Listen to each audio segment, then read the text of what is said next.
Welcome, everyone, to America Abroad Media's 9th Annual Awards Event. I'm your host, Bianca Goladriga.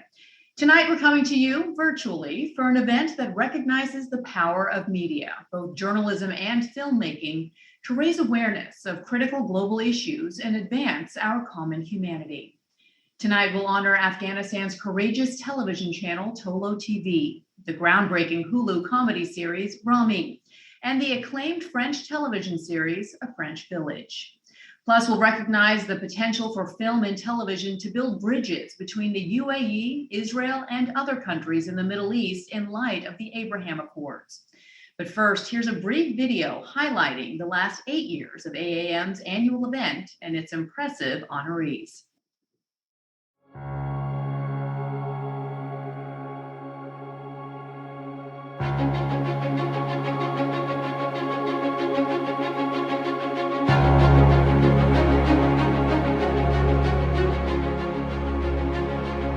You want to try and find ways to tell the truth about the world as you see it. That's the job. I want to affect you. I want to change. I want to question the way you think. I hopefully want to change the way you look at something. تجعل الشعوب أكثر محبة وأكثر تواصل. Art can change nations, and at the same time, it connects people. So the idea that a movie can change history is something that leads me and makes me move. Because there are brave voices who strive to bring a free press to those denied this universal value. And it is that free media that is essential to the institutions of democracy in the free world. I come from Saudi Arabia, and when it is now a place where you can consume art on a daily basis, that means there is a lot of hope and a lot of change. We established this award to honor exceptional journalists and artists who are willing to tackle serious issues of global importance and who, through their integrity and creativity, inform, inspire, and empower audiences around the world. Through every character I portray, through every film I make, through every cause I defend, I try to celebrate our diversity. Once you've entered intimately into the life of another person completely unlike you, you're not the same person you were 90 minutes ago. But great films and media show that there's another path to inspire and educate and portray the rich diversity of human life, to empower our multiple voices, and to unite us all in our shared humanity and values. As a woman coming from a small village, I had a dream. I wanted to be heard. I wanted to be visible. I wanted to be my true self, which is a punishable crime in Iran. By receiving an award, it means that you have heard my voice, our voice. But when you have a voice, then you are not a victim anymore. You are a warrior.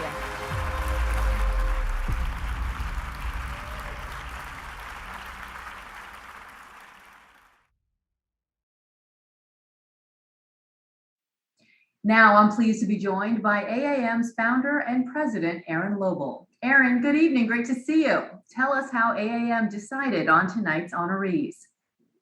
Thank you, Bianca. Nice to see you. Appreciate you hosting this, the 9th Annual AAM Awards Event, where we recognize some of the best in storytelling, film and television, including journalism. And this year we wanted to recognize the largest television channel in Afghanistan, Tolo TV. We actually honored them 5 years ago, but we thought with everything that's gone on in Afghanistan, it really warranted another award for their courage and resilience. That's Tolo TV. Then we have Ramy, the Hulu television series Ramy, which really was groundbreaking in exploring the life of a Muslim American immigrant family, and also through hilarious comedy, exploring the issue of religion and identity in actually quite a serious way. Fascinating series and a funny one, Ramy. A third, the French television series that aired for 7 seasons, Un Village Français, a French village, which looked back at the Nazi occupation of a fictitious French village in World War II. And while it's fictitious, the series is actually very historically authentic, nuanced, and unflinchingly honest at looking back at a controversial time in French history. And finally, we wanted to highlight 1 year after the Abraham Accords, the potential for film and television collaboration between Israel and the United Arab Emirates. The cultural piece of the Abraham Accords is, in some ways, the most important piece and also the most challenging. And so we wanted to bring together some leaders, media leaders from both sides to talk about that. Thanks, Biana. Thanks, Aaron, and we'll see you later in the program. Tolo has very much defined the media landscape in Afghanistan over the past 2 decades. سلام با خبرش که برتر افغانستان که 5 سال پیش one which celebrates music, which celebrates other aspects of Afghan culture in all of its richness, which celebrates debate, which celebrates humor.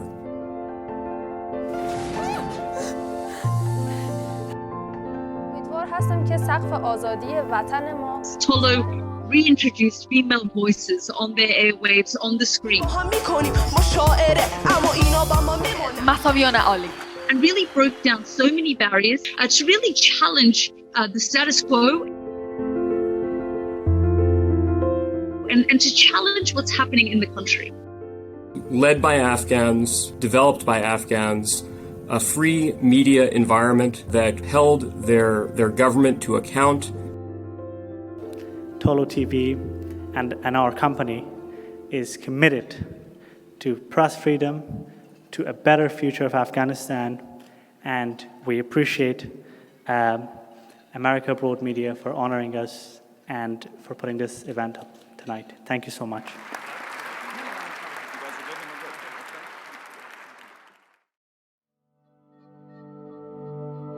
President Biden announced Thursday that the U.S. military mission in Afghanistan will come to an end August 31st, following 20 years of conflict.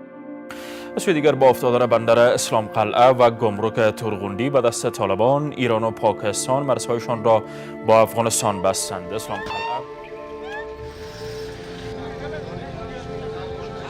While so many of the institutions were crumbling around the Afghan people and people were watching in shock and horror, everyone was holding their breath. They were waiting to see what would happen. Would this mean the end of Tolo News? 4 months on, we can see that they survived, and even though that remains uncertain and it's difficult to know what the future holds, they've managed to really strike a balance, and we see some intense debates taking place on Tolo Network. او البته دا دغه یو څه دی چې د تیرو څلوېښتو کلونو راهیسې را روان دي، خو مشروعیت په ټوپک په متروکه نه ګټل کېږي. لکه څنګه چې مخکې مو یو خبر درلود چې په هغه کې ښاغلي ملا یعقوب ویلي ول چې هیڅوک حق نه لري تر څو د حکومتي چارواکو کورونو ته ورننوځي، د دوی موټرونه واخلي. دغه څرګندونې څنګه ارزوئ اوس مهال؟ When we look at Afghans at Tolo who, despite the risks, despite the fears, despite the incredible challenges, who in the face of the Taliban have not flinched, but continue to do what they have always done. That is an extraordinary thing. And now to present our first award, here's Margaret Brennan, moderator of CBS Face the Nation and CBS Chief Foreign Correspondent. Thank you, Biana. And we are delighted to have the chairman of the Moby Media Group and the CEO and chairman of Tolo TV, Saad Mohseni, with us this evening to receive the AAM Award. Saad, congrats, and congratulations to all of your colleagues who've done so much work at Tolo. Thank you, and thanks to America Abroad Media, and of course Aaron, and people we've known for a long, long time. And it's a great honor, but I think it really is an award for the Afghan media community, the media family, which has done so much over the last 20 years and continues to do so much in and outside of Afghanistan. You mentioned the last 2 decades, and as we know, the US military presence is no longer in Afghanistan. It came to a very chaotic end to those 20 years. But when you look at what Tolo has been able to do over those decades, how do you think you've contributed to the building up of Afghanistan? And why do you think you were able to be successful? Well, I think we had room and we had safety nets. We had an Afghanistan which was actually quite democratic. We had institutions. We had the international community, and its presence also provided us with a degree of security, you can say. So these were all safety nets that allowed the media sector to develop, and it's one of the gains of the country. How have you been able to actually stay on the air, and how dangerous is it to be a journalist right now? Well, I think it's dangerous, and I think it's difficult. And to be honest with you, I think what's happened to date is partially it's a reflection of the Taliban not having enough bandwidth to deal with the media. They have issued some directives, but I think it's going to become a lot more restrictive. As to whether we can continue operating from within the country, I think it's a 50-50 thing. How much censorship is there right now? Well, there's no censorship per se, but we had to take some preemptive actions. For example, we've dropped the music shows, the sort of risque soap operas are off, but we still have period dramas, and we have Korean soap operas, and we have Sufi music. We've started to bring music back very slowly. News-wise, it's pretty much as it was, except we're doing it in a less provocative way, if you can call it that. But pretty much the stuff that needs discussing, women's rights, human rights abuses, up until a few weeks ago, the fighting inside of Afghanistan, international sanctions, these things are actually, covered on a day-to-day basis. What will you do if the Taliban closes down Tolo? Tolo will always continue, whether it's from within the country or from the outside. It's an important institution. As I mentioned before, media has been one of the great success stories of the country, and we have this commitment to keep going. How would you stay on the air, though? How do you, do you become a channel in exile, essentially? Yeah, I don't like the term over the horizon, but it's almost like we'll have to have operations outside. We have enough people, and I think with social media and everything else, and we can have a remote operation. We've done it before for other countries, and we can do the same for Afghanistan. What's important is that the brand is very strong. People will continue to watch it. A lot of people have satellite. That's our commitment, and I believe our viewers will follow us. Saad, thank you for the journalism that you and the people at Tolo have provided and the window into Afghanistan that you have given us. AAM salutes you and your team for all your tremendous contributions to independent media in Afghanistan. Thank you, Margaret. For more than 5 years, AAM produced radio and television programming for audiences in Afghanistan, together with media partners like Tolo TV. And during that time, AAM's office in Kabul was led by a young Afghan named Fraikin Aryan. When the Taliban took over Kabul this summer, he and his wife, a medical doctor, and their 2 young children were among the thousands of Afghans who rushed to the airport in Kabul to try and board a flight out. But Fraikin and his family were beaten by the Taliban and unable to enter, despite having valid evacuation documents from the Spanish government. Just a few weeks ago, Fraikin and his family finally managed to get out of Afghanistan and make their way to nearby Pakistan and then eventually on to Spain.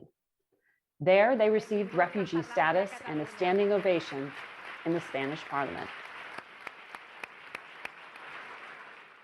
Today, we are thrilled to be joined by Fraikin Aryan, his wife, Nouria Aryan Fakhri, and I understand their 2 children are also safely there with them. Fraikin and Nouria, we are so happy that you made it out safe and that you are settling in Spain. Can you tell us, give us any kind of sense what the past few months have been like for you? last couple of months have been extremely difficult for us as a family, constantly at risk and fear of being faced with retaliation, with the years of working for what we believed, the values that we held very dear to us.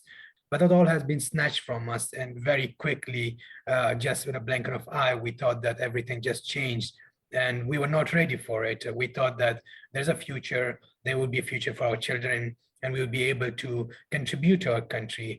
Unfortunately, that didn't happen. What we built for years, taking a lot of risk for having a family, having an apartment, having a life, a job, everything just ended, and it all come to saving ourselves for just with a couple of pairs of clothes and our shoes and our documents, and making it out of Afghanistan. Nouria, you are highly educated. You are a doctor. Afghanistan needs people like you right now. Can you tell me a bit about why you decided to become a medical doctor, and what was it like working in Afghanistan these past years? We hope to stay in Afghanistan. We can improve our country, but all was like a dream, and all Taliban took everything from us. I'm so worried about everything, about the people who are still in Afghanistan. They can't, they are a very talented people to still in Afghanistan, but they are in dangers because Taliban don't like educated people. They are the enemy of educated people. Faridun, what is your plan? What is your next step when you start this new life that you just began in Spain?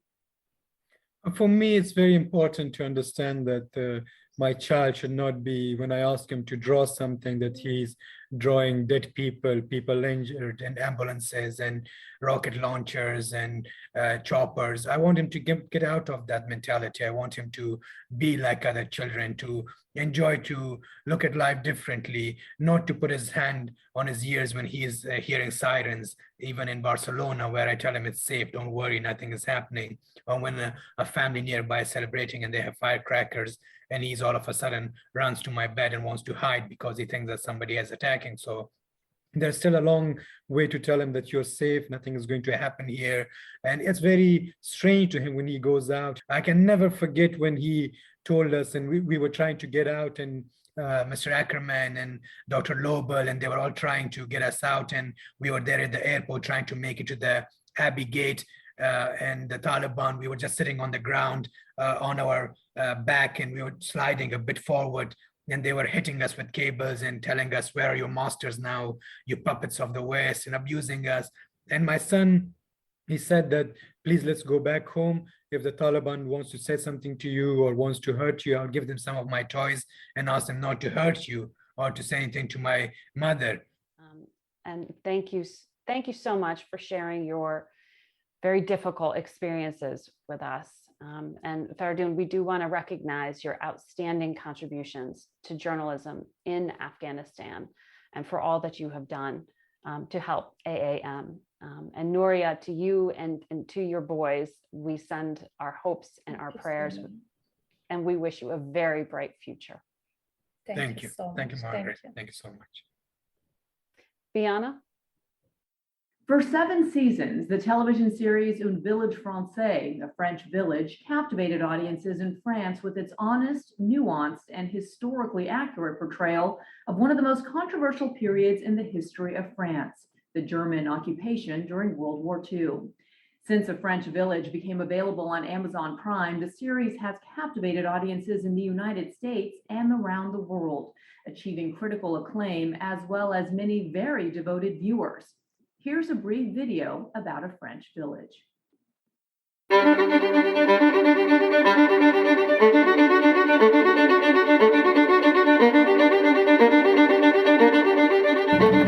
Boches. Va nous tirer dessus! Les Allemands! Les Allemands!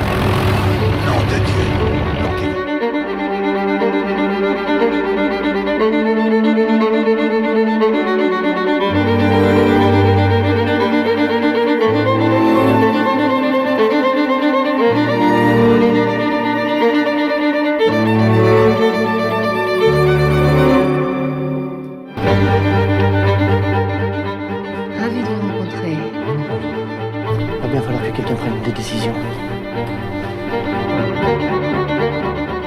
choisir ton camp.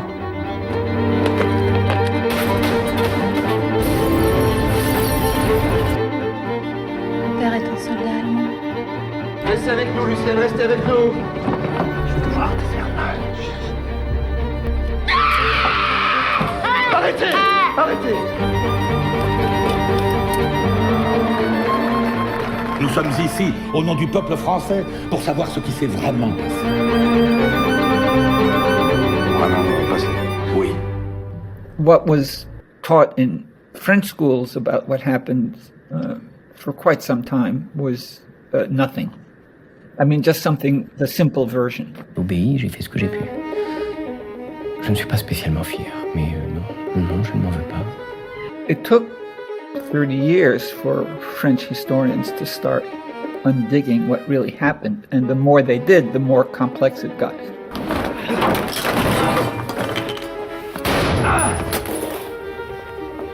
Écoutez, il y a eu un mort. C'est beaucoup trop, bien sûr, mais 20 exécutions pour un mort. Vous ne me tenez aucun argument sérieux. Et si nous établissions la liste nous-mêmes? The people who collaborated were not all purely evil. They were doing first what they thought was best for them and perhaps for France. On ne nous pardonnera jamais ce que nous sommes en train de faire là, Servier. Nous sommes en train de sauver la vie de 10 personnes. But most people were just trying to survive. Ça va? Vous faites aller?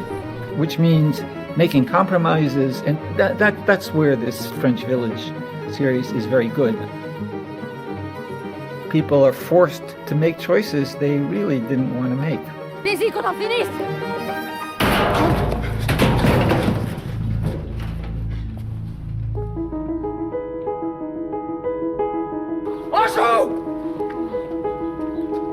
Alors il fera me tuer en même temps. The filmmakers know what is good and what is evil, but they also know how those things are woven together and tangled up together in a very, very complex way, but they know the difference. Les Allemands veulent qu'on en profite pour arrêter tous les Juifs étrangers présents à Villeneuve. Rien dans la convention d'armistice ne nous oblige à faire ça. Excusez-moi, mais ma hiérarchie me dit exactement le contraire. Elle me l'écrit même. Monsieur, veuillez apporter tout votre concours aux arrestations des Juifs étrangers. Signé le préfet de région. It's very hard for people to face up to things. Everyone does the same thing. Everyone has dirty laundry. Good history is very important. It's hard to sustain. That's why this show, The French Village, was so good, because it shows really what happened. Je vois les choses autrement. J'ai voulu éviter le mal. Mais en réalité, je l'ai accompagné.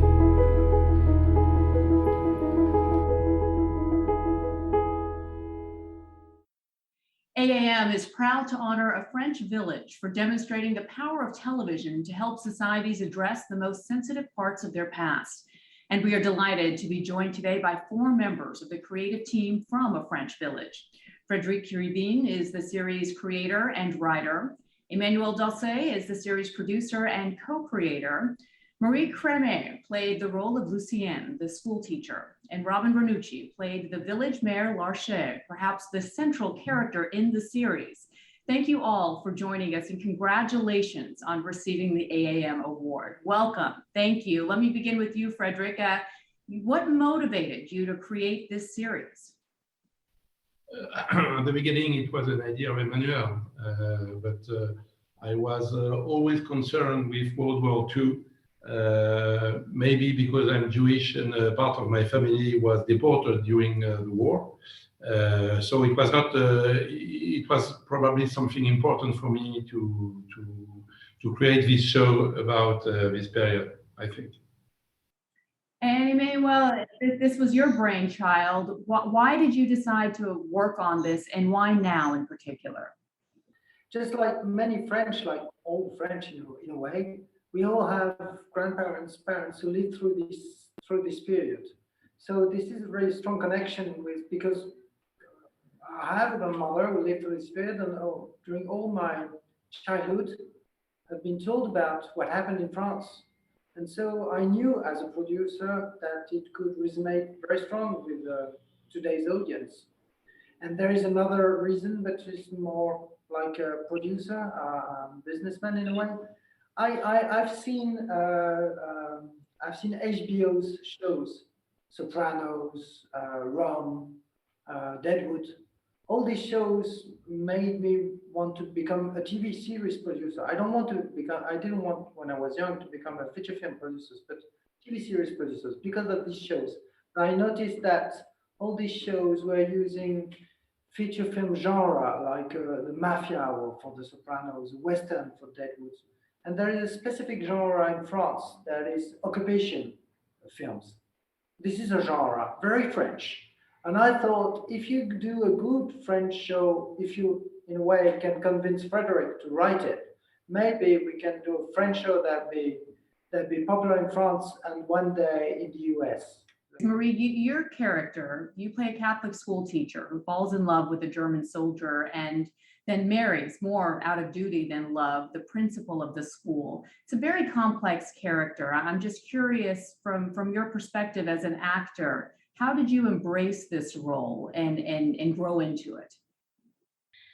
Lucienne, je l'ai vraiment pris comme un personnage simple, ça veut dire pas loin du personnage ordinaire, simplement j'ai essayé de la jouer en n'ayant absolument pas le poids de l'histoire sur mes épaules. Ça veut dire que c'est une jeune femme très naïve au début de la guerre qui tombe amoureuse d'un personnage parce que ce personnage est en face d'elle-même.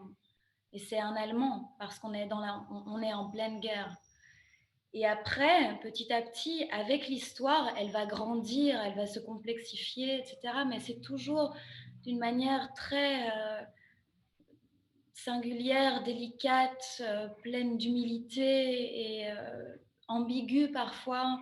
C'est un personnage effectivement très complexe, mais je trouve que ce qui était important pour nous, personnages du village français, c'est de ne pas jouer avec le poids de l'histoire sur les épaules, mais de jouer dans l'instant présent. Donc c'est un personnage que j'ai vécu épisode après épisode, mais dans l'instant présent, sans jamais penser à le poids de la guerre, à l'après, etc.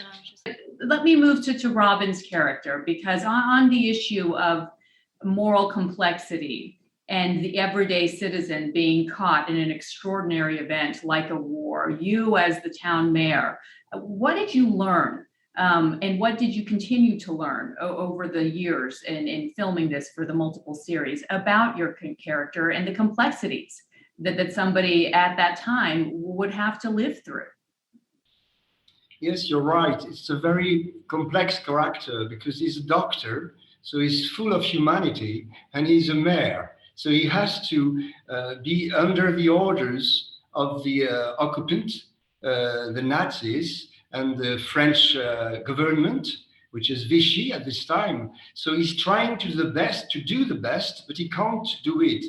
And he doesn't know the issue of his decisions. For instance, it chooses as doctor to get the families together, not to split a family, a mother and a child, when they put them into a train. But you don't know what the train is going to be and where it's going to go. So this is the fact he's making to do the best, getting the families together, and he's doing the worst because he doesn't know what will happen after his decision.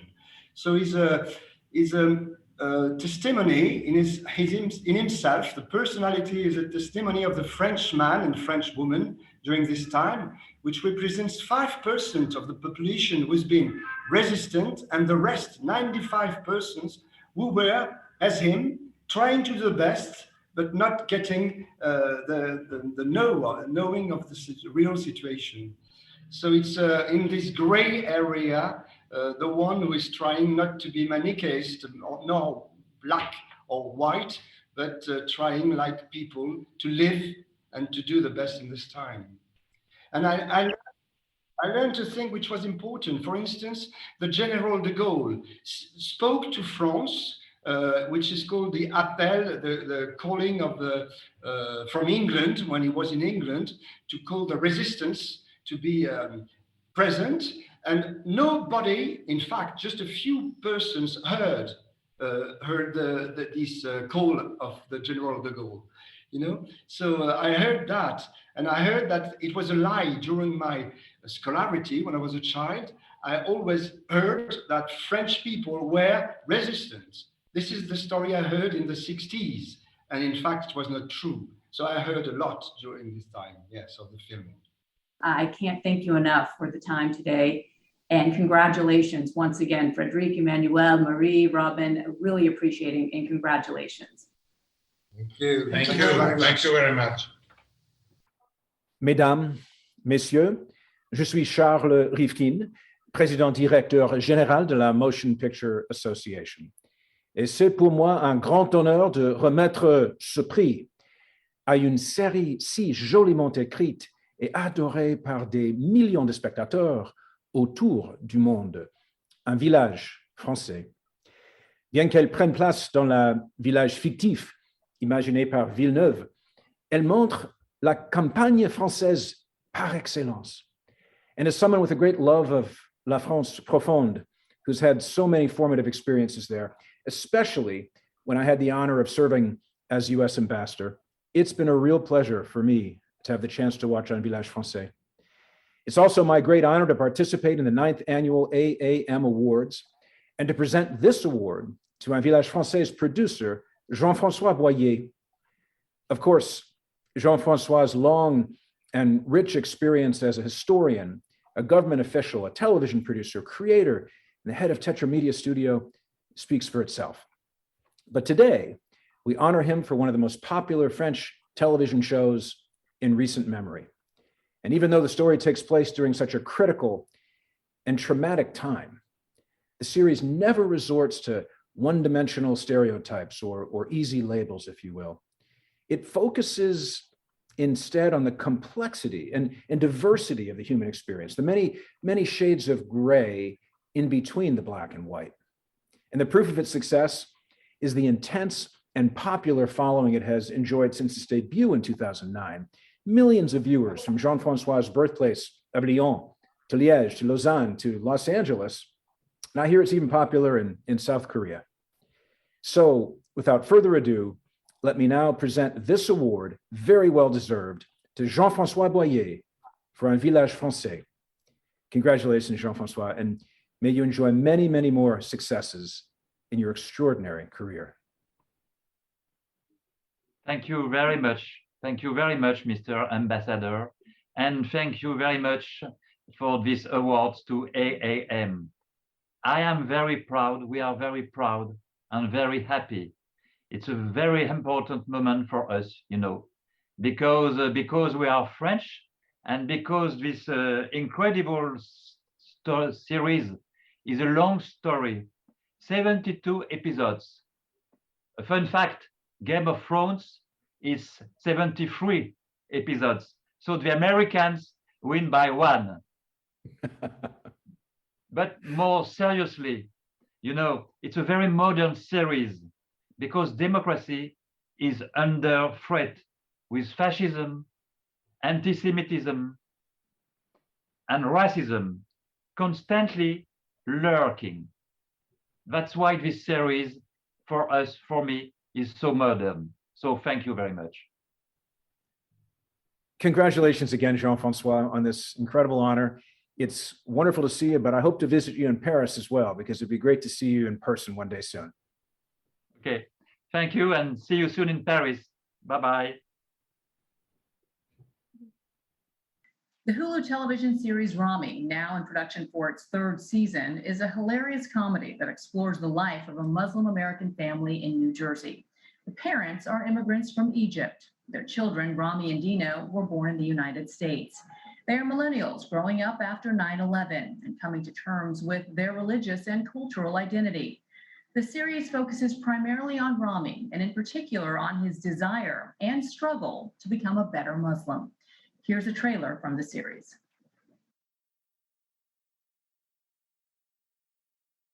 Brother Rami, so what brings you here?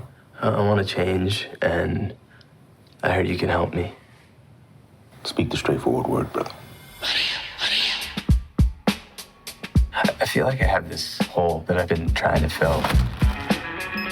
Are you praying 5 times a day? He's jerking off 5 times a day. I've tried to fill it with sex, but it only makes things worse. I want you to be my teacher. I want to kill my ego. How do I know I'm not just another one of your desires? I don't want to have sex with you. Welcome to the path, brother. We always talk about being Muslim, right? That means we gotta help other people. What the fuck's wrong with you? Hello, welcome. Your sheikh is really hot. Discipline, Rami. It's a muscle. It's 2020. They don't want a man like me anymore. They want a man like you. A man who feels a little bit like a woman, but is still officially a man. I know I can be better.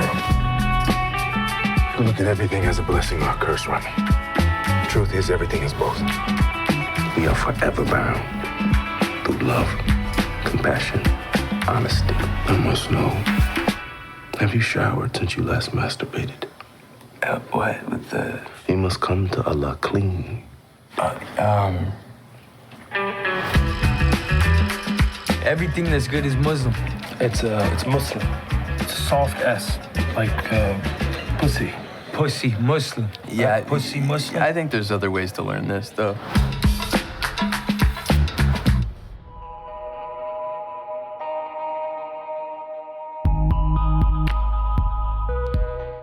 AAM is proud to recognize Ramy for its nuanced portrayal of Muslim American characters and for its thoughtful exploration of faith and identity that resonates with people of all religions.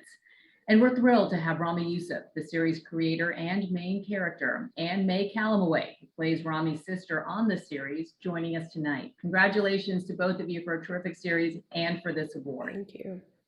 Thank you. I really, really appreciate the recognition, and you know, we really did our best to kind of put together a family that is thoughtful, but also kind of complicated, and you know, we've been excited to see that people can really kind of connect around having the same problems that this character and this family has, kind of regardless of you know, what your entry point might be. Talk about the origins of the series itself. It seems sort of like a no-brainer now, having watched it, to have a Muslim American family and its main character try to navigate what it means to be a Muslim in America, to be an American with a different background, while also identifying as an American citizen and what this country stands for. Where did this idea come from, and why did you decide to add the comedic element? Well, the comedy is kind of what I have the most fun doing, because I feel like it's not really the job of art to be too prescriptive or to try and even be factual in any way other than emotionally factual. And so I think comedy kind of really helps in making it clear that, you know, we're looking at the irony of something, we're looking at the hilarity of something. And, you know, for me, it was really about, like, how do we create this character, and again, kind of look at his struggle and look a little bit at his flaws. You know, there's who he wants to be, and then there's who he actually is. And so I think that's what's really resonant for us, especially as we also get an international audience, because in a way he is in America, but America is not exactly the thing that I think is pulling most on him. I just think it's his desires versus the principles that he's also trying to live towards, and so some of that is exacerbated by the environment that he's in. But I think this character, you know, you could meet a guy like him in Brooklyn, you can meet a guy like him in Cairo. And I think that's where we have connectivity with audience and you know, audience that want to see a story like this. May, what attracted you to this character and to the show? Well, it's funny because before I saw the script for this, I kept getting roles where I was portraying like the plight of Arab women in relation to a terrorist organization, or sort of what we see in the news. And I remember telling my agent at the time that I just wanted to play a role that was like myself. And May, you play Ramy's sister on the show, and it's clear that there's some tension between the two of you because Ramy, as a boy, as a man, is allowed to get away with things that you can't, even as a woman now in your 20s. I'm curious, your family also is of Middle Eastern background.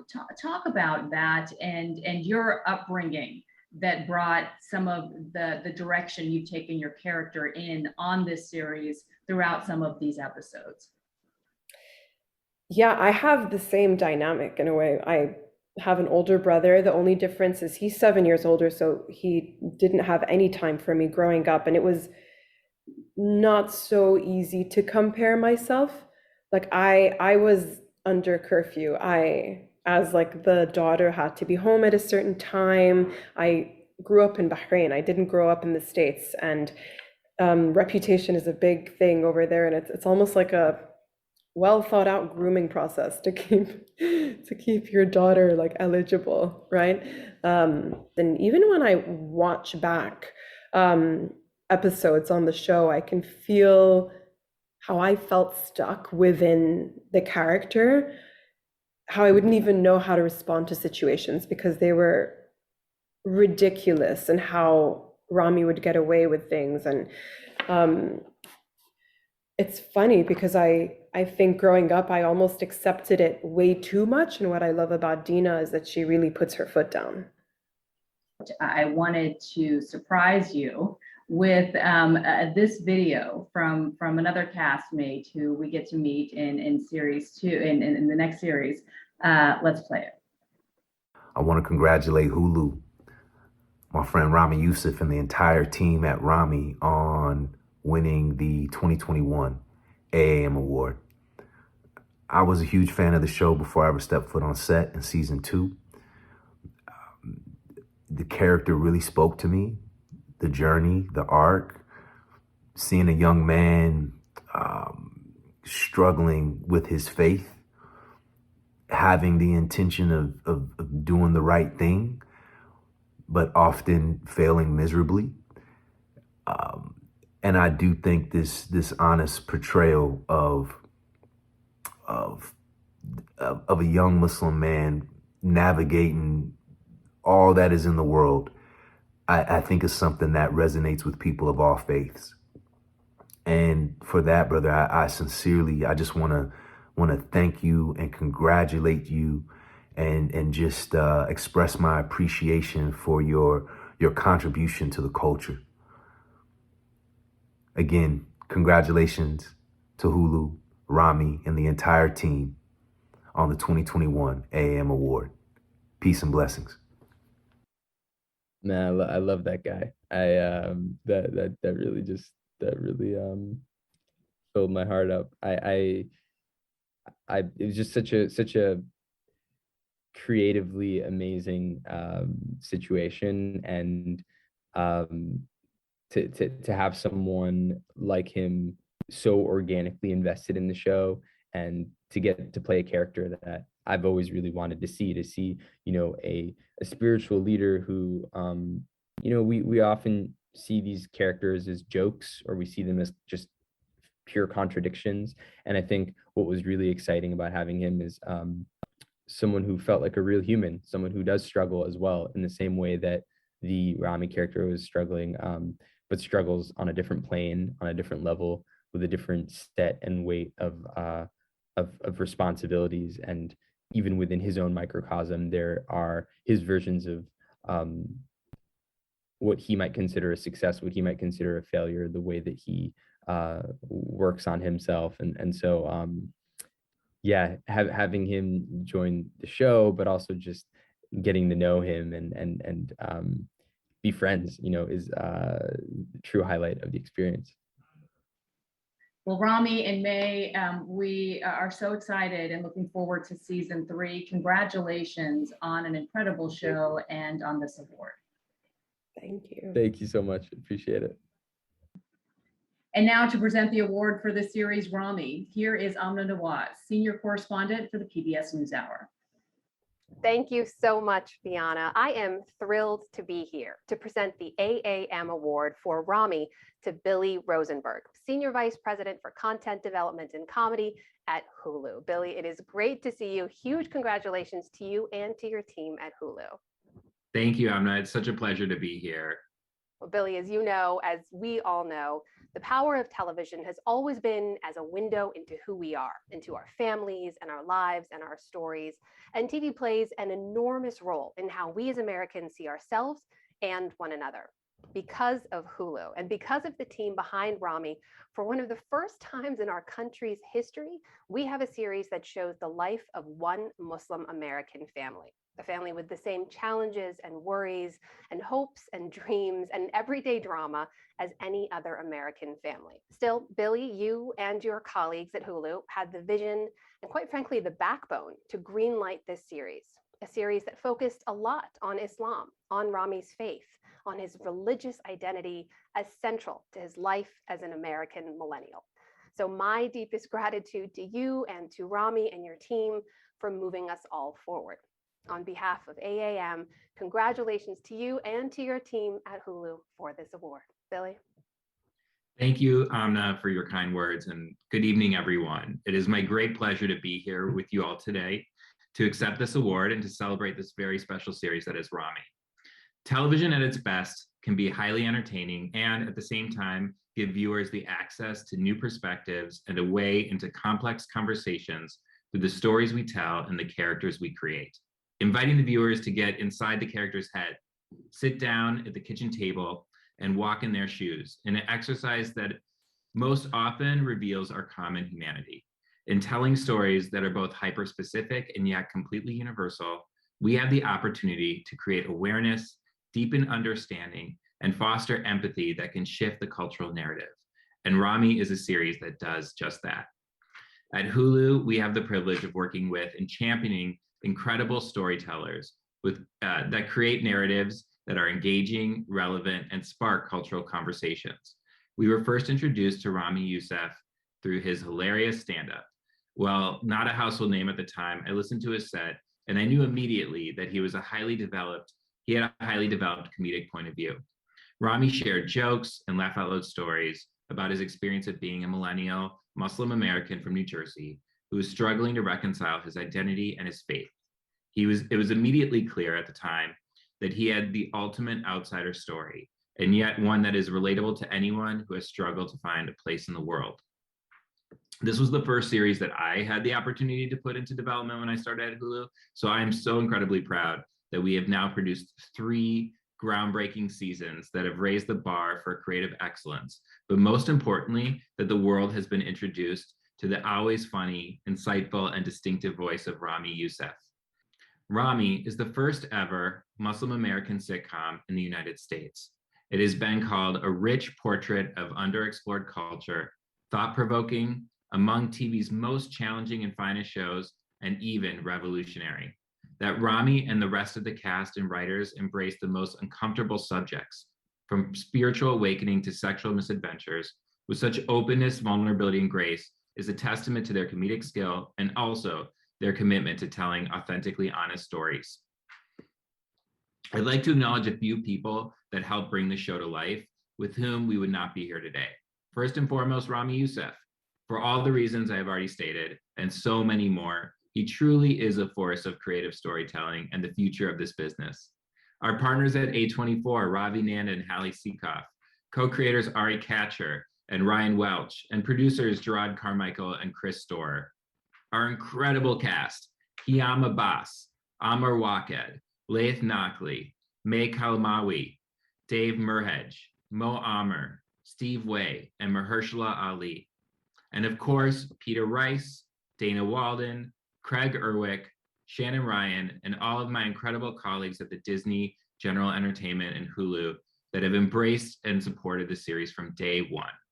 On behalf of the show and Hulu, I'd like to thank America Abroad Media for recognizing Ramy for the incredible series that it is, and for your ongoing commitment to championing excellence in global storytelling that empowers Muslim American and underrepresented voices through the power of entertainment. We share your commitment to shining a spotlight on these important and impactful stories and are humbled and grateful for the honor to share them with the world. Thank you. Billy Rosenberg, congratulations again to you and your team at Hulu. Biana, back to you. In the last year, one of the few bright spots in an otherwise turbulent Middle East has been the AAM Awards, which normalize relations between Israel and the United Arab Emirates and Bahrain, as well as Morocco and Sudan. The Accords also has created opportunities to connect Israelis and Emiratis through collaborations in storytelling and film. The UAE's ambassador to the United States, Yousef Al Otaiba, was one of the principal architects of the AAM Accords. Ambassador Al Otaiba, thank you so much for being here. Thank you, Biana. The trade and the economic piece of the Abraham Accords is already flourishing, and I was never really worried about it, to be honest. That piece of the Abraham Accords was always going to succeed and was always going to succeed very quickly. Business communities around the world typically find each other and find deals that work for both sides. The part I'm most excited about, and I think reflects a bigger breakthrough, is the cultural understanding part. It's this breaking of a taboo that we cannot work with Israel in any field because of politics. As you'll be discussing tonight, one of the first MOUs that was announced after the Abraham Accords was a joint film festival between the UAE and Israel. These are the kinds of things that really break cultural barriers and stereotypes and misconceptions about each other. When people try to understand how the other side thinks, how they understand things, how they view things, that's what makes the major breakthroughs. Like, I'm really excited to find out that one day an Israeli filmmaker is going to work with his Emirati counterpart, and then they can compare notes about what inspires them, where they get their motivation, or how they work, how they edit, how they direct. You know, I'm a very proud half Egyptian. I grew up in Egypt, I have Egyptian roots, but I grew up in Egypt still believing that Israel is an adversary. And yes, there's history there, there's wars and there's border disputes. But even after Sadat's trip, most Egyptians believe Israel's an adversary. My 10-year-old son is not going to grow up thinking Israel's an adversary. He's going to grow up thinking it's normal to do business with Israel. He's going to grow up watching Israeli shows and movies. And possibly that even some of them could be joint collaborations between Emirati and Israeli filmmakers. So I think it's a great thing for people to have a better understanding of one another, because at the end of the day, we're all going to live together here, and we're all going to work together here. So I think the piece about cultural understanding and respect and knowledge is, to me, the most exciting part of the Abraham Accords. So I want to thank the AAM for all the work that it's doing to facilitate these kinds of cultural connections. And I'm delighted to see that Avi Nir, one of Israel's top media executives, is with us tonight to discuss this with our film commissioner in Abu Dhabi, Hans Fraikin. This is the kind of discussion that will lead to better understanding. And thank you again to AAM for doing this. I hope everybody gets to watch this, and I hope we make a lot of progress together. Thank you very much. Well, tonight we're also delighted to be joined by Hans Fraikin, the film commissioner of Abu Dhabi and a longtime media executive. And Avi Nir is the CEO of Keshet Media Group, one of Israel's largest media companies, and a longtime producer and writer. Among other successes, Keshet produced the Israeli series Hatufim that became the basis for the American series Homeland, for which Avi Nir won an Emmy. Thank you both so much for joining us. Let me begin with you, Hans. I think for many people, when they try to break down what the Abraham Accords means, not just regionally, but globally, they think of security, diplomatic, economic benefits. But just from a cultural perspective, what do you see this Accords, this new merger, this agreement, cooperation, in terms of what it does for the film industry and the TV industry in Abu Dhabi?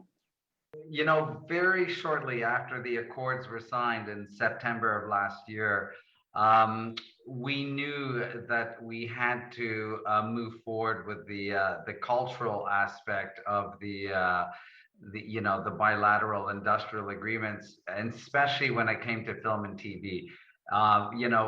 For so many reasons, but the main one, being the soft diplomacy nature of entertainment and how it can build bridges and cultural sharing and awareness. And so very shortly after the Accords were signed, I called Lisa Shalot-Shuzrad, who's an ex-counterpart of mine and the executive director of the Israeli Film Fund, with the idea of creating a collaboration agreement between us off the back of the Abraham Accords. And she immediately got it, understood why we wanted to do it. Well, Abby, before we get to that, I want to just get you to weigh in here too, because as somebody who has successfully exported content in your past, I'm curious what you saw in the Accords that could create new contact and new opportunities between Israel and UAE and even beyond. Yeah, thank you, Bianna, and pleasure to meet you, and pleasure to meet you, Hans, and thank you very much for the ambassador. I have a pessimistic point of view, so I see the opportunity on one hand. On the other hand, I know that what's called the cold peace. Israel has cold peace with some countries, and I see the big challenge of how do you make these kind of diplomatic accords and sometimes economic accords, cultural accords. Turns out that the cultural level is the most difficult level of all, because that really requires a totally different cooperation of really meeting them. It has to be very authentic, not only in the level of the leaders, but also in the level of creators. So I'm asking myself, and I see the openness and the willingness from the UA, and I think it's very unique in the landscape. And I was trying to think, apart from what Hans said about the more institutionalized cooperation, what can we do in the private sector? How can we take and harness our abilities? And I am, just off the bat, I was thinking of proposing making a deal right now, and Bianna can sign this, and saying, what do you think? Maybe we create a fund. We each have our sources, our private sources, and we create this initiative of someone who will, and we'll create a series together and say, okay, let the best man win, let the best creator win.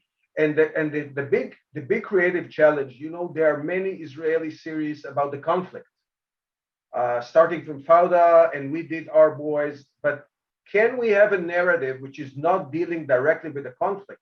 Of course, it will not elude the conflict, it will not ignore this. But can we tell another story? And I think this is a big creative challenge of not just telling the stories of Israelis and Arabs and the conflict, but a different story. That's a big challenge. So one challenge is, do we create a series together and put the money together? And another thought, and excuse me for making this very direct, is can we create a news channel? Can we create a mutual news channel? We have Rihanna on the show, as our lead host. And maybe Unit will chip in and other. And what do you think of just having the news in this age of biased news? Can we have a different initiative in the news arena? The idea of this agreement I was talking about, Abby, is really to start at the building blocks, and for several reasons. So one is so the two cultures and filmmakers, and writers can start to know each other. Start to share experiences, take the time they need to start thinking of the naturally organic stories that could be entertainment on any format and any genre. I totally agree. I think we just need a parallel efforts. One this kind of effort and the one with the private sector effort, and I think the mutual efforts will bear fruit sooner than later. In the pipeline now, are you seeing or hearing of anecdotally any ventures, any projects between the two sides following these accords now, at least some projects in the works? We have one idea. I can mention it now because it's about a tahini factory in Israel. And I think it's a great idea. It's a woman empowerment, and this is actually our favorite. And we'll probably give you a call, Hans, one of these days with this project, because I think this is for me this is the best one that can fit both sensitivities and both countries. And as Hans said, be organic as an organic collaboration in order to create something that's more than an economic partnership. I want to thank you both, Hans and Avi, for your time. Congratulations again on this award, and more importantly, congratulations on really doing, I think, the world a huge benefit by coming together culturally and thinking about ideas that can bring us all closer together. Thank you. Thank you. Thank you very much, Biana. Thank you. It was a pleasure. Thanks, Biana. Thanks, Avi. Before we close the show tonight, I want to welcome back AAM founder and president Aaron Lobel. Aaron, give us a sneak preview of what AAM has coming up in the next few months. Any new AAM programs that we should know about? Thank you, Biana. We do have a number of documentaries and major productions coming up in the next year. We're not in a position to announce them yet, but what we can say is that we will be continuing with our Hollywood Workshop initiative, where we bring writers, directors, and producers from the United States to the Middle East to meet with local writers, directors, and producers from countries around the region, and to help them develop their stories, not American stories, but their purpose-driven entertainment, so that it can be developed and produced for audiences in the Middle East and around the world. So that will be continuing next year, and it looks like we'll be able to do that in person, which is wonderful. And if I may, I just want to thank the sponsors that made this event, the 9th annual event, possible. The Embassy of the United Arab Emirates, the Embassy of the Kingdom of Saudi Arabia, the French American Cultural Foundation, the Electrum Group, the Motion Picture Association, MPA, K2 Integrity, finally the Margot and Thomas Pritzker Family Foundation, and also just a quick thank you, of course, to the AAM Board of Advisors and Governing Board for all of your help. In particular, I wanted to mention Jennifer Isham for her always sage advice in the planning and preparation for this event. So thank you very much again for hosting, Biana. I'm Biana Golodriga. Good night, everyone.